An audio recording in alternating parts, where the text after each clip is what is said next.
Let's head to the crypto space now and see what's going on there. We do know that that assassination attempt on former President Donald Trump moved Bitcoin over the weekend. I wonder if that impact has weared off at this time. Well, it's not wearing off. It's green on the screen at this point. And I remember in 2023, we had analysts talk about half the world going to the polls in 2024.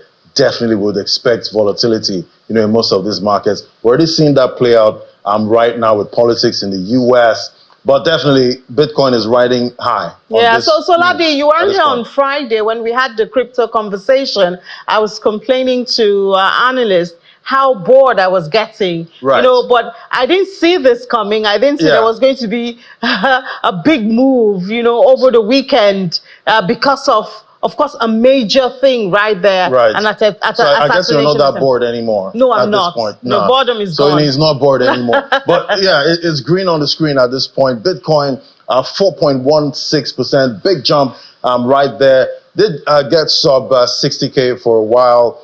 Almost lost the $50,000 level, but we're now seeing a spike in the market. Let's look at the sentiment right now. It's been neutral for a while now, and I guess it's still a neutral market, 52 points of 100 using the Fear Greed Index. Let's look at some top stories now. Definitely all eyes will be on Jerome Powell this week, mixed inflation data from last week, but markets will be paying close attention to Powell's language when it comes to cues over how U.S. financial policy might change going forward. All investors want to know is when are the rate cuts coming in the U.S.? Then we see Bitcoin hash rate that's increased. It staged a comeback at this point with Bitcoin rising to over $60,000. Miners have risen out of the purgatory, at this point. Finally, looking at the market differently, Bitcoin hash rate measures how many guesses are submitted per second to the entire blockchain. A higher hash rate indicates the need for more computing power. That means increased energy cost and longer verifications. That's for Bitcoin mining. Then Hamster Kombat app, we saw over the weekend, the app stalled. Hamster Kombat is a viral Telegram-based crypto game where you can mine hamster coins by managing a virtual crypto exchange. But users were surprised over the weekend when the app was not working. But definitely we see the developers worked on that and it started working all over again. Let's bring in Solomon Amunde now to bring us up to speed. Great to have you, Solomon. Yeah, good afternoon, Ladi. So we know the crypto industry is known for scams and rug pulls, at this point. I'm looking at Hamster Kombat. Might this just be another scam? Is it possible? Sincerely, I doubt Hamster would be a scam. I doubt it's actually a scam.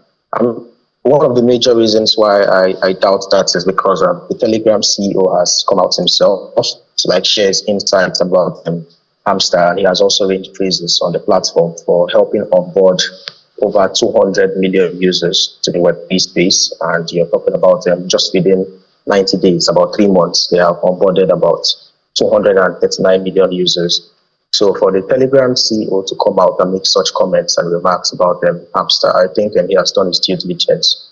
And I feel at this point it would be wrong for anyone to say it's actually a failed project or it's actually a project that might end up scamming people. I doubt that. All right, but we did hear the Telegram CEO say that the Hamster Kombat game onboarded over 250 million people into Telegram. So I'm wondering, onboarding over 250 million people, then we also have the users that have been using that app for a while now. Do you think they'll be able to compensate all of these users? Because it seems like it's a lot. Yes, in this picture, I feel just a tiny fraction of those users will be able to get the airdrop of the Hamster token.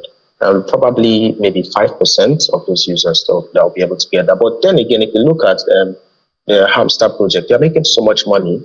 Look at their YouTube, they have lots of numbers, they have lots of views you get. So I can tell that they have made at least over $1 million from YouTube and other social media platforms too. They have lots of views, they have lots of videos.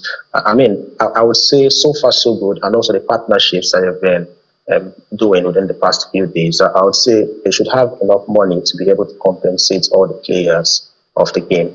I can imagine how difficult it is distributing these coins to over 250 million people. But we know there are other tap-to-earn platforms right now, and definitely there'll be some that might just be a waste of time. How do you identify the right tap-to-earn platforms? Actually, it's difficult to be able to identify the right tap-to-earn projects. At that early and initial phase, it's actually very difficult because currently I'm certain we have over 10 of such platforms. Most of them don't last more than 2 weeks. Some would last for about 3 months, even more than what they wouldn't reward. Nothing is actually guaranteed. All right, so definitely we're seeing a comeback in the market now with Bitcoin. We're seeing the hash rate also coming up. What altcoins do you think are primed to rise with Bitcoin rising from the ashes? Hello, Solomon. All right. Seems we have some issues with Solomon there, but definitely, I'm sure everyone wants to know what coins to be watching, at this point. But let's head back to the markets now. We see definitely improvement, when it comes to price action. So 4.16%, big 4% movement. BNB has not left out. Okay, I think I have Solomon again. Hello, Solomon. Right. So I was asking what altcoins do you think are going to outperform Bitcoin with this rise we see? Okay, so currently, one of the altcoins I'm being very optimistic about is Chromia. And that's majorly because their blockchain goes live tomorrow, the mainnet goes live tomorrow. So I'm very optimistic that it should perform better than Bitcoin and it should outperform most other altcoins out there because there's a reason for it to have that incredible surge, which is the mainnet happening tomorrow. So that's like the major project I'm optimistic about for this week. All right. Thank you so much, Solomon Monday. Always great having your perspective. Thank you. Thank you very much, man.